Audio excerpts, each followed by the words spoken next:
বাহরাইনের রাজধানী মানামায় বাংলাদেশ দূতাবাসে যথাযোগ্য মর্যাদা ও ভাবগাম্ভীর্যের মধ্য দিয়ে পালিত হয়েছে জুলাই গণ-অভ্যুত্থান দিবস।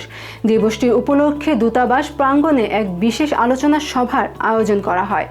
পবিত্র কোরআন তিলাওয়াতের মাধ্যমে মূল অনুষ্ঠান শুরু হয়।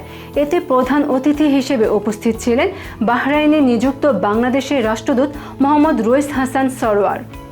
অনুষ্ঠানে রাষ্ট্রপতি, প্রধানমন্ত্রী, পররাষ্ট্রমন্ত্রী ও পররাষ্ট্র প্রতিমন্ত্রী প্রেরিত বাণী পাঠ করে শোনানো হয় এবং জুলাই গণ-অভ্যুত্থানের উপর নির্মিত একটি প্রামাণ্যচিত্র প্রদর্শন করা হয়।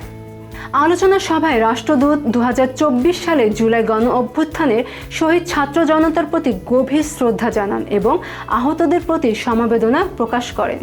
তিনি বলেন, বৈষম্য, দুর্নীতি ও নির্যাতনের বিরুদ্ধে সাধারণ মানুষের স্বতঃস্ফূর্ত গণ আন্দোলনের মধ্য দিয়ে একটি নতুন বাংলাদেশের আকাঙ্ক্ষা প্রতিফলিত হয়েছে। এ সময় তিনি দল মত নির্বিশেষে দেশের সার্বিক কল্যাণে প্রবাসী বাংলাদেশিদের একযোগে কাজ করার আহ্বান জানান। অনুষ্ঠানের শেষ ভাগে জুলাই গণ-অভ্যুত্থানের শহীদদের পাশাপাশি দেশের সকল স্বাধীনতা ও স্বাধিকার আন্দোলনে শহীদদের রুহে মাগফিরাত কামনা করে বিশেষ দোয়া ও মোনাজাত করা হয়।